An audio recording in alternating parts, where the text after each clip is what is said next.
निर्मित संविधान। निर्मित संविधान जैसे कि नाम से पता चल रहा है कि जिसका निर्माण किया गया है। भारत के संविधान का निर्माण किया गया है। भारत के संविधान के निर्माण के लिए एक संविधान निर्मात्री सभा का गठन किया गया। भारत के संविधान को बनाने के लिए 2 साल 11 माह 18 दिन का समय लगा। 26 नवंबर 1949 को भारत का संविधान निर्मित हुआ, लागू 1950 में किया गया। उसी प्रकार अमेरिका का संविधान भी लिखा गया है। फिलाडेल्फिया सम्मेलन में अमेरिका के संविधान का निर्माण किया गया है।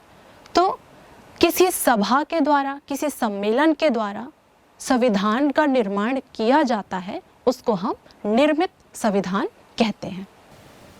दूसरा है संविधान के प्रथाओं और कानूनों के अनुपात के आधार पर। तो पहला, लिखित संविधान। लिखित संविधान उसे कहते हैं जिसकी पूर्णतः अथवा अधिकांश धाराएं कानून के रूप में लेखबद्ध हो। वे किसी एक संवैधानिक कानून के रूप में भी हो सकते हैं अथवा अनेक कानूनों के रूप में भी हो सकते हैं। सरकार के संगठन, उनकी शक्तियों एवं कर्तव्यों, उनके अंगों के पारस्परिक संबंधों तथा नागरिकों के अधिकारों एवं कर्तव्यों का संविधान में स्पष्ट उल्लेख रहता है। लिखित संविधान एक निश्चित रूप से निर्मित संविधान होता है, जिसे एक संविधान सभा अथवा आयोग द्वारा स्वीकृत किया है। आधुनिक युग में लिखित संविधान की परंपरा शुरू करने का जो श्रेय है वो अमेरिका को है। बाद में फ्रांस, स्पेन, डेनमार्क आदि कई यूरोपियन देशों ने इसे अपनाया। भारत का भी संविधान लिखित संविधानों की श्रेणी में आता है।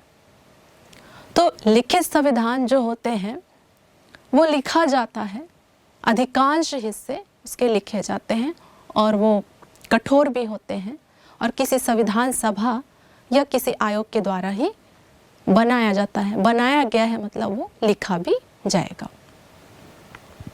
प्रोफेसर स्ट्रॉन्ग के अनुसार लिखित संविधान वह है जो एक प्रलेख के रूप में हो और जिसे विशेष अनुशस्ति प्राप्त हो। हम देखते हैं लिखित संविधान के गुण क्या क्या हैं। लिखित संविधान के गुण, पहला गुण है सुनिश्चित एवं स्पष्ट। लिखित संविधान में शासन संबंधी सभी बातें लिखी होने से शासन प्रबंधन में आसानी और कुशलता रहती है तथा लिखित संविधान निश्चित एवं स्पष्ट होने से उसकी व्याख्या के संबंध में राजनीतिक दलों में अधिक मतभेद की गुंजाइश नहीं होती है, अतः इसका पालन सरलता से किया जा सकता है। इसके अलावा नागरिकों के अधिकारों का लिखित उल्लेख होने के कारण नागरिकों के अधिकार अधिक सुनिश्चित रहते हैं। तो संविधान में सारी बातों को अगर स्पष्ट रूप से लिख दिया जाए तो किसी भी प्रकार के संघर्ष की और मतभेद की आवश्यकता नहीं होती। जैसे कि भारत में अनुच्छेद 356 राज्य में संवैधानिक तंत्र के विफल होना। संवैधानिक तंत्र विफल होगा, ये राज्यपाल की स्वविवेक की शक्ति के ऊपर छोड़ दी गई है। अगर राज्यपाल को ऐसा लगता है कि राज्य के अंदर संवैधानिक तंत्र विफल हो गया है तो वहाँ पर राष्ट्रपति शासन लग जाता है। लेकिन संविधान में इसको स्पष्ट नहीं किया गया है। इसी 356 का भारत में बहुत ज़्यादा राजनीतिक दलों ने दुरुपयोग किया है। इसी कारण केंद्र सरकार ने इस अनुच्छेद का दुरुपयोग किया है। जैसे आज़ादी के बाद पंजाब और केरल के राज्यों में हम देख सकते हैं कि वहाँ किस प्रकार की स्थिति थी। फिर एक हम केस देखते हैं SR बोमने केस, जिसमें सुप्रीम कोर्ट ने बहुत ही बेहतरीन अपना निर्णय दिया है कि जब संवैधानिक तंत्र विफल हो तो उसके कुछ निश्चित कारण होने चाहिए। उसने कुछ पॉइंट्स बताए हैं कि इन्हीं आधार पर आप राज्यों में संवैधानिक तंत्र विफल होने की घोषणा आप कर सकते हैं। तो हम ये देखते हैं कि संविधान में सारे जो उपबंध हैं वो स्पष्ट होने चाहिए। दूसरा, स्थायित्व। लिखित संविधान के द्वारा राज्य के सार्वजनिक जीवन में स्थिरता बनी रहती है, क्योंकि लिखित संविधान प्रायः कठोर होते हैं। इसमें आसानी से संशोधन या परिवर्तन नहीं किया जा सकता, अतः सत्तारूढ़ दल संविधान के साथ खिलवाड़ नहीं कर सकता। जैसे अगर आसानी से परिवर्तन कर दिया जाए तो राजनीतिक दल मनमाने तरीके से उसमें परिवर्तन कर सकता है। इसलिए लिखित संविधान को कठोर बनाया जाता है ताकि सार्वजनिक जीवन जो है वो स्थिर रहे। भारत में देखते हैं मोरारजी देसाई की सरकार ने संपत्ति के अधिकार में संशोधन किया, पर उसको पूर्णतः समाप्त नहीं किया जा सका। यहाँ पर हम देखेंगे कि संपत्ति के अधिकार को मौलिक अधिकार की श्रेणी से हटा दिया गया और उसे विधिक श्रेणी में रखा गया है।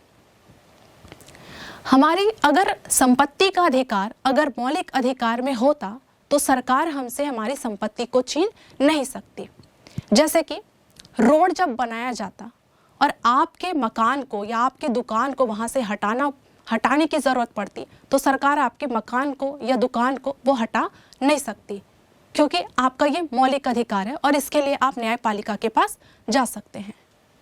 अब इस मौलिक अधिकार से हटाकर विधिक अधिकार किया गया, तो आप देखिएगा विधिक अधिकार में क्या होता है। जैसे सरकार रोड बनाती है और उस समय उस रोड को बनाने में आपके मकान या आपकी ज़मीन के सरकार को आवश्यकता है तो सरकार उसे ले सकती है, बदले में वो आपको मुआवजा दे सकती है। तो विधिक अधिकार में यही फर्क है संवैधानिक अधिकार में और विधिक अधिकार में। अगर आपको ज़्यादा कुछ प्रॉब्लम है तो आप न्यायपालिका के पास, सिविल जो कोर्ट होते हैं, जिला न्यायालय होते हैं, वहाँ पर आप जा सकते हैं। नागरिकों के अधिकारों की रक्षा। लिखित संविधान में नागरिकों के अधिकारों का लिखित रूप में स्पष्ट उल्लेख रहता है, साथ ही उनकी सुरक्षा की व्यवस्था रहती है। इसी कारण नागरिकों के अधिकारों का सरलता से किसी व्यक्ति या राज्य के द्वारा हनन नहीं किया जा सकता। अतः लिखित संविधान में नागरिकों के अधिकारों की सुरक्षा होती है। जिन राज्यों में मौलिक अधिकार लिखित रूप में नहीं होते, वहाँ के नागरिकों का जीवन उत्तम किस्म का नहीं हो सकता। वहाँ पर शोषण होने की संभावनाएं बनी रहती है। यहाँ पर हम देखेंगे, रूस को देखें। रूस और यूक्रेन के युद्ध में रूस के राष्ट्रपति पुतिन ने कहा कि रूस के प्रत्येक नागरिक सेना में जाने के लिए रेडी रहें। क्या एक पत्रकार, एक शिक्षक सेना में जाकर वो काम कर सकता है सैनिक का? नहीं कर सकता। इसीलिए रूस के नागरिक जो हैं वो रूस छोड़कर भाग रहे हैं। क्यों? क्योंकि वहाँ पर मौलिक अधिकार का स्पष्ट उल्लेख नहीं किया गया है। भारत में अनुच्छेद 32 राज्य से संरक्षण प्रदान करता है व्यक्ति को। जैसे एक प्रसिद्ध केस मिनर्वा मिल्स 1989, यहाँ पर कहा गया कि क्या संसद मौलिक अधिकारों में संशोधन कर सकती है? तो सुप्रीम कोर्ट ने कहा कि संसद जो है मौलिक अधिकारों में परिवर्तन नहीं कर सकती, मूल ढांचे में परिवर्तन नहीं कर सकती। अब ये मूल ढांचा क्या है? जैसे प्राण की और देह की स्वतंत्रता, निजता का अधिकार, ये सब मूल ढांचे के अंतर्गत आता है। अल्पसंख्यकों में विश्वास। लिखित संविधान अल्पसंख्यकों को उनके अधिकारों और हितों की रक्षा का आश्वासन देते हैं, संविधान के प्रति उनके विश्वास को बढ़ाता है। हमारे देश के संविधान में अनुच्छेद 25 से 28 में जो अल्पसंख्यक हैं उन्हें धार्मिक स्वतंत्रता दी गई है, उनके हितों का संरक्षण किया गया है। लेकिन हम अन्य देशों को देखें और अन्य देशों के अल्पसंख्यकों को देखें, खासतौर पे हम हिंदू धर्म के मानने वालों को देखें, तो हम अमेरिका में देखें या दुबई में देखें, कितने मंदिरों की संख्या है, बहुत कम, ना के बराबर ही हमें मंदिर देखने को मिलेंगे।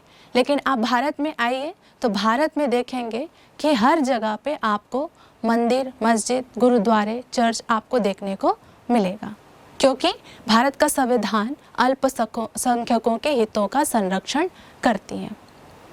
अगर हम जर्मनी की बात करें, वहाँ पर यहूदी धर्म के जो लोग थे वो अल्पसंख्यक थे और वहाँ पर यहूदियों का नरसंहार किया गया था और इसी नरसंहार की वजह से आज यहूदियों का एक देश बना जिसको हम इज़राइल कहते हैं।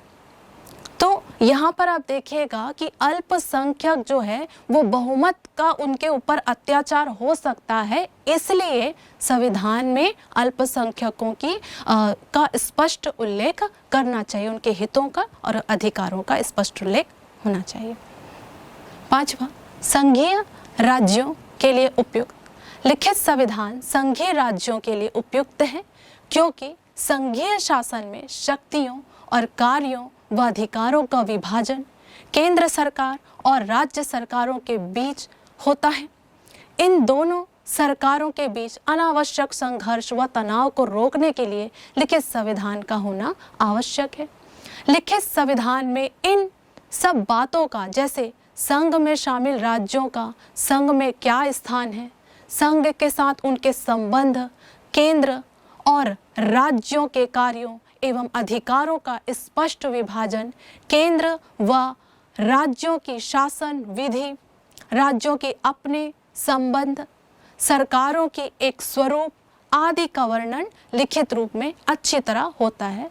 अतएव दोनों केंद्र और राज्य में से कोई भी किसी के अधिकारों का अतिक्रमण नहीं कर सकते हैं। इस प्रकार लिखित संविधान संघीय राज्यों के लिए उपयुक्त होते हैं।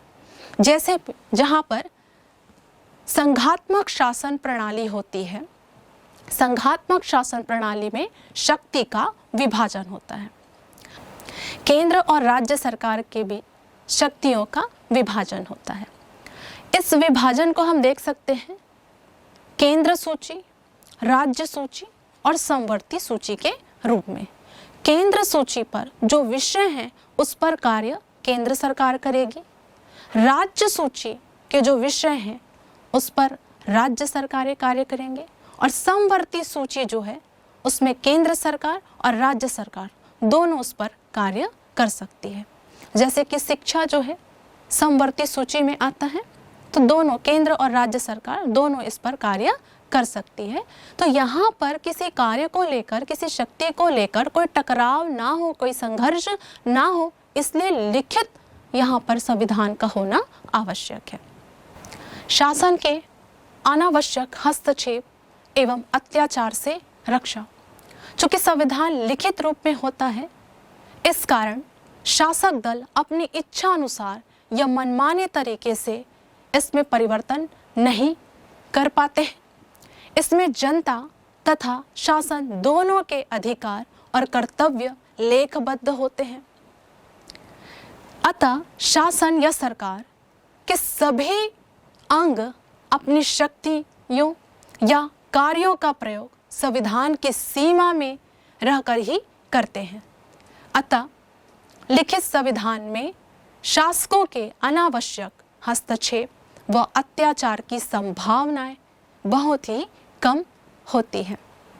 यहाँ पर देखिए एग्जाम्पल अनुच्छेद 25, जिसमें कोई भी व्यक्ति किसी भी धर्म का पालन वो कर सकता है, जिस धर्म को मानना चाहे उस धर्म को वो मान सकता है। इसके लिए कोई आपको बाध्य नहीं कर सकता है। इसी प्रकार से अनुच्छेद 27 जो है, धार्मिक क्रियाकलापों के लिए जो धन होता है उस पर सरकार टैक्स नहीं लेती है। ये आपकी अधिकार हो गए। जबरदस्ती आपको कोई दूसरे धर्म में कन्वर्ट आपको नहीं कर सकता। आप स्वेच्छा से जिस धर्म को मानना चाहें उस धर्म को आप मान सकते हैं। जैसे भारत में अनुच्छेद 301 आपको व्यापार की स्वतंत्रता देता है। आप जिस भी प्रकार का व्यापार करना चाहते हो आप व्यापार कर सकते हो, लेकिन वो इनलीगल नहीं होना चाहिए, गलत नहीं होना चाहिए, मानव के लिए खतरा ना हो ऐसा कोई व्यापार आप नहीं करेंगे। जैसे आप गांजा का उत्पादन नहीं कर सकते, उसका व्यापार नहीं कर सकते क्योंकि वो गलत है, इनलीगल है। उसी प्रकार से नागरिकों को अभिव्यक्ति की आज़ादी मिली है अनुच्छेद 19 के तहत। यहाँ पर आप देखिए कि यदि आपको सरकार की नीतियाँ पसंद नहीं है, आपको लगता है कि जनता के हित में नहीं है, देश के हित में नहीं है, तो आप सरकार की नीतियों के विरोध में भी अभिव्यक्ति कर सकते हैं। ये आपके अधिकार हैं और ये लिखे होने की वजह से ये फ्रीडम आपको मिलता है। अगर लिखा ना गया हो तो यहाँ पर आप नागरिकों को दिक्कत का सामना करना पड़ सकता है। राजनीतिक आवेश से सुरक्षा। लिखित संविधान होने से यह संभावनाएं कम रहती है कि दल परिस्थितिवत अर्थात सामयिक आवेश में आकर संविधान में अनावश्यक संशोधन नहीं कर पाते एवं इसमें अनावश्यक उथल पुथल नहीं होती। जैसे राजनीतिक दल, लिखित संविधान की विशेषता ये है कि वो साधारणतः कठोर होती है और कठोर संविधान में परिवर्तन करना आसान नहीं होता। जैसे कि भारत में यदि आपको संविधान में परिवर्तन करना हो तो सबसे पहले आपको साधारण बहुमत लाना पड़ेगा। जैसे 543 में से आपको 272 सांसद और उसके वोट लाने पड़ेंगे। उसके बाद यदि मौलिक अधिकारों में अगर परिवर्तन करना है तो विशेष बहुमत मतलब साधारण तो लाना ही लाना है, 272 तो लाने ही लाने हैं, पर विशेष बहुमत में हमको साधारण बहुमत से भी अधिक वोट लाने होंगे। सांसदों के 325 होने चाहिए कम से कम। बात यह है यहाँ पर कि संसद का जब सत्र चलता है तो सारे के सारे सांसद वहाँ उपस्थित नहीं होते, तो साधारणतया जो राजनीतिक दल हैं वो इतनी आसानी से संविधान में परिवर्तन नहीं कर पाती हैं। पवित्र लेख। स्पष्ट, सुनिश्चित, स्थिर अधिकारों की गारंटी आदि गुणों के कारण लिखित और संविधान लेख माना जाता है और जनता द्वारा प्रसन्नता पूर्वक इसका पालन किया जाता है। जनता के लिए जनता की शांति, सुव्यवस्था, उसके अधिकार, शांतिपूर्ण जीवन के लिए ही संविधान लिखा गया है, तो इसलिए ये एक क्या है? पवित्र लेख है। जब संविधान में आवश्यकता अनुसार, समय और परिस्थिति के अनुसार अगर परिवर्तन नहीं हो सकेगा तो इससे देश की प्रगति रुक जाएगी। ऐसी कठिनाई उस समय विशेष रूप से सामने आती है जब संविधान लिखित होने के साथ साथ कठोर भी होता है। जैसे भारत का जो संविधान है वो लिखित भी है, लचीला और कठोर भी है। तो हम कठोरता की तरफ आते हैं। यहाँ पर हम देखेंगे कि आरंभ में भारत के संविधान में नागरिकों को मौलिक अधिकार दिए गए, जिसमें संपत्ति का भी अधिकार था। चूंकि मौलिक अधिकार है तो राज्य छीन नहीं सकती। अभी भारत की जो आर्थिक कंडीशन है वो बहुत खराब है। अंग्रेजों के द्वारा शोषण किया गया, आर्थिक शोषण किया गया। हमारी आर्थिक स्थिति थी वो जर्जर थी। ऐसे में हमें सड़क निर्माण करना है, उद्योग स्थापित करने हैं, कई सारे प्रगति के कार्य करने हैं। तो ऐसे में अगर संपत्ति का जो मौलिक अधिकार मिला है, अगर उसमें संशोधन नहीं किया जाता तो भारत की प्रगति के मार्ग पर बाधा होती। इसलिए संपत्ति के अधिकार को संशोधित करके विधिक अधिकार बनाया गया। जैसे कि भारत जब आज़ाद हुआ तो भारत की आर्थिक कंडीशन थी वो अच्छी नहीं थी, अर्थव्यवस्था काफ़ी जर्जर थी। भारत को कई प्रकार के कार्य करने थे, विकास कार्य, जैसे सड़क का निर्माण करना है, बड़े उद्योग स्थापित करना है, कई सारे काम करने थे, पर भारत के पास धन नहीं था। ऊपर से संपत्ति का जो अधिकार है वो मौलिक अधिकार था जिसे आसानी से परिवर्तन नहीं किया जा सकता है। तो एक प्रकार से प्रगति के मार्ग पर यह क्या था, बाधक था। लेकिन चीन में संपत्ति का अधिकार नहीं होने के कारण वहाँ चीन की आर्थिक जो प्रगति है वो होती गई, पर भारत की नहीं हो पा रही थी क्योंकि वो मौलिक अधिकार में शामिल था। दूसरा है क्रांति का भय। लिखित संविधान में कई बार जनता की इच्छा के अनुसार बदलती हुई परिस्थितियों के अनुसार परिवर्तन नहीं हो पाता, जिससे जनता में असंतोष व्याप्त हो जाता है। अतः इसमें परिवर्तन के लिए जनता क्रांति और विद्रोह का सहारा लेती है। मैकाले ने लिखा है कि क्रांतियों का एक बड़ा कारण यह है कि राष्ट्र आगे बढ़ जाते हैं और संविधान स्थिर रहता है। इसका हम एक उदाहरण देखते हैं। अमेरिका में श्वेत और अश्वेत में रंग भेद होता था। अमेरिका के संविधान में रंग भेद को लेकर ऐसा कोई भी प्रावधान नहीं किया गया और अमेरिका का संविधान लिखित भी है और कठोर भी है। तो वहाँ के अश्वेत लोगों को क्रांति करनी पड़ी ताकि संविधान में संशोधन किया जा सके। क्यों? ये कठोर संविधान था, परिवर्तन करना आसान नहीं था, इसलिए वहाँ के अश्वेत लोग जो थे रंग भेद की नीति का उन्होंने विरोध किया, क्रांति की और वहाँ पर संविधान में संशोधन करना पड़ा सरकार को। तो यही है कि लिखित संविधान कठोर होता है, आसानी से परिवर्तन नहीं किया जा सकता और इसमें परिवर्तन करने के लिए कई बार जनता को क्रांति करने की आवश्यकता पड़ जाती है। लिखित संविधान कठोर होते हैं, आसानी से परिवर्तन नहीं किया जा सकता। जैसे कि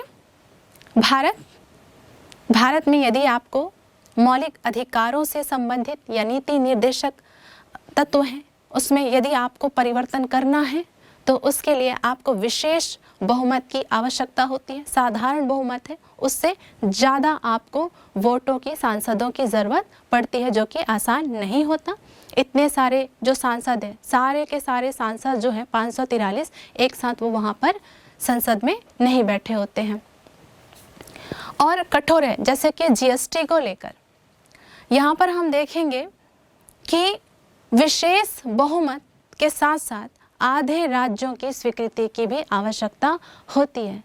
और जीएसटी जब लाया गया तब इसी कठोर प्रक्रिया का पालन किया गया। लिखित संविधान प्रायः कठोर होते हैं, राष्ट्र के विकास के साथ साथ वे विकसित नहीं हो पाते हैं।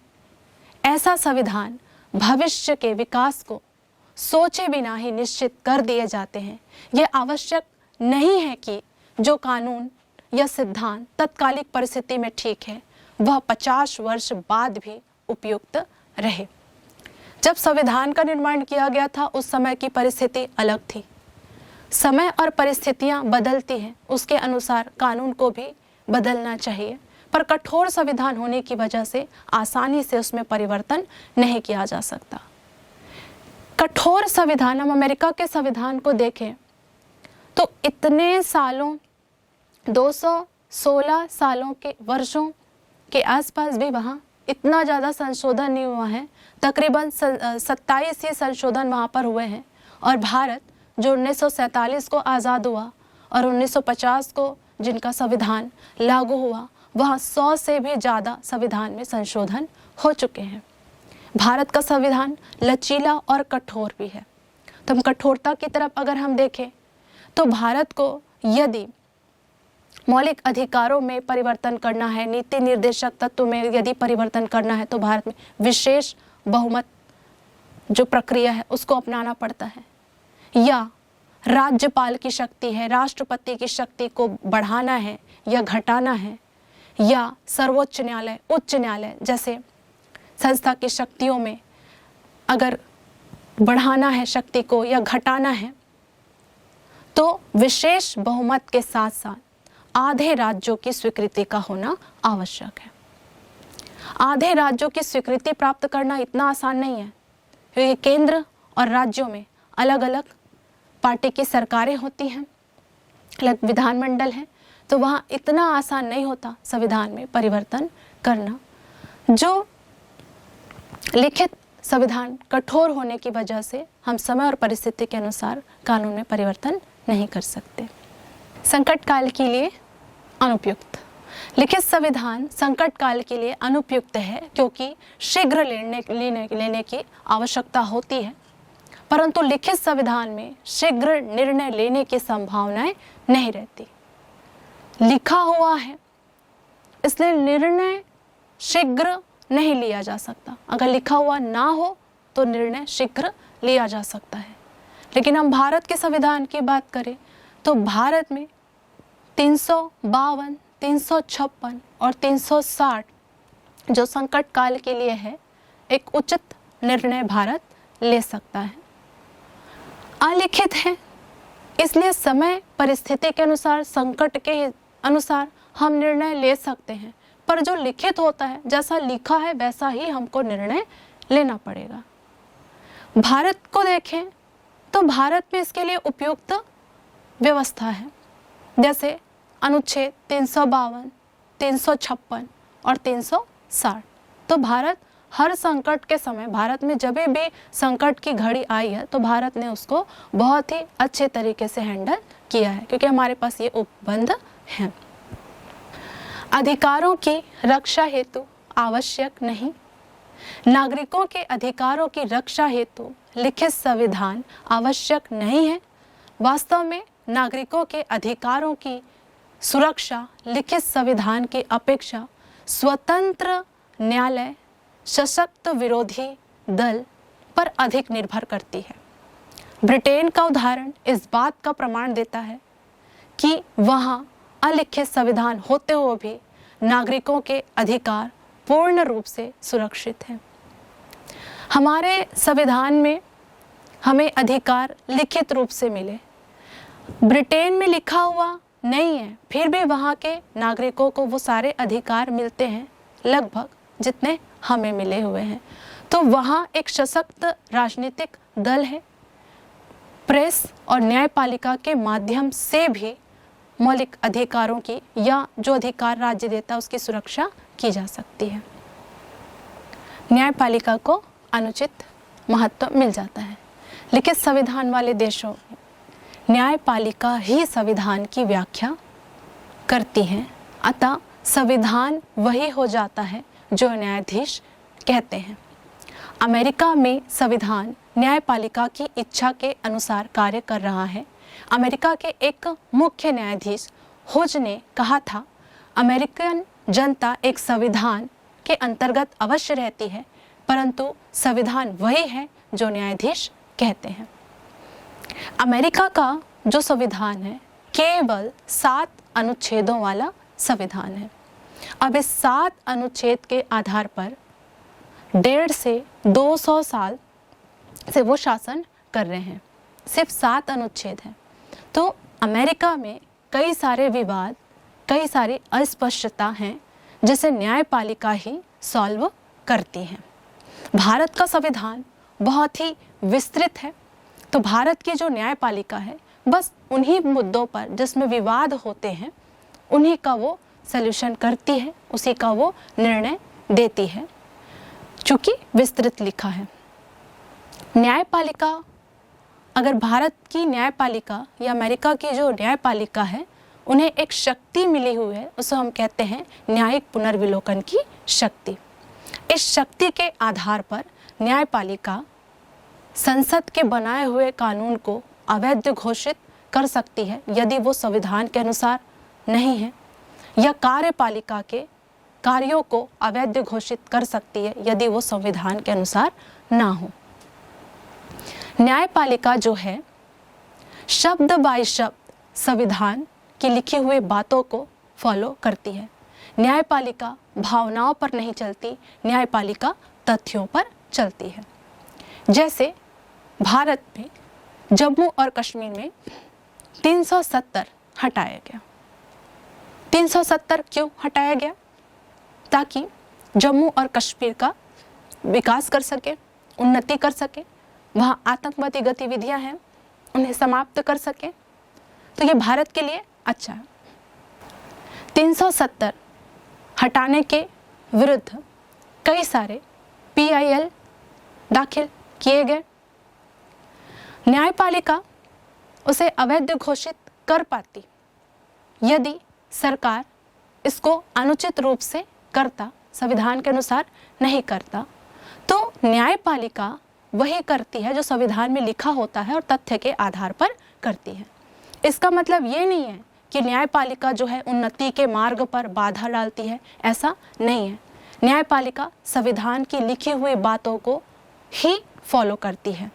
जैसे कि इंदिरा गांधी जी की सरकार थी, तब इंदिरा गांधी जी ने गलत तरीके से नसबंदी कराया, जो कि गलत था। अगर सुप्रीम कोर्ट नहीं होती तो हमारे देश की भी कंडीशन जो है चीन की तरह होती। जैसे चीन में एक ही बच्चे होते हैं, उसी प्रकार से भारत में भी होता।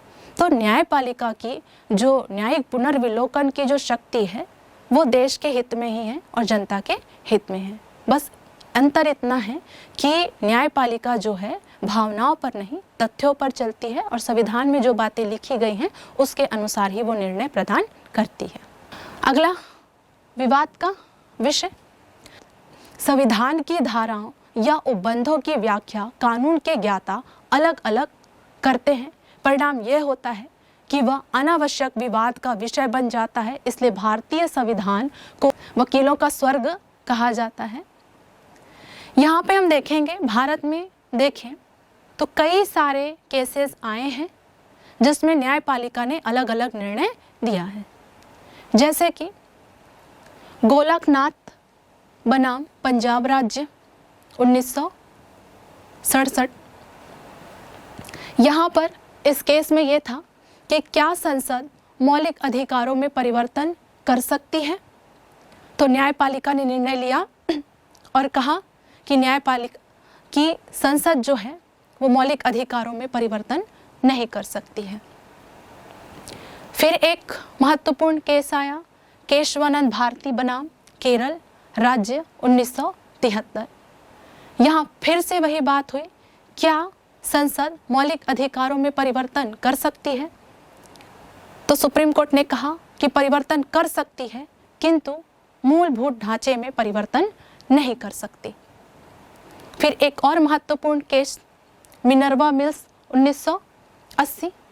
इसमें सुप्रीम कोर्ट ने कहा कि संसद जो है मौलिक अधिकारों में परिवर्तन कर सकती है, मूल ढांचे में परिवर्तन नहीं कर सकती। और इस बार न्यायपालिका ने मूलभूत ढांचा को उन्होंने एक्सप्लेन किया कि कौन कौन से ऐसे पॉइंट्स हैं जो मूल ढांचे के अंतर्गत आते हैं। जैसे प्राण और देह की स्वतंत्रता, निजता का अधिकार, ये सब मूलभूत ढांचे के अंतर्गत आता है।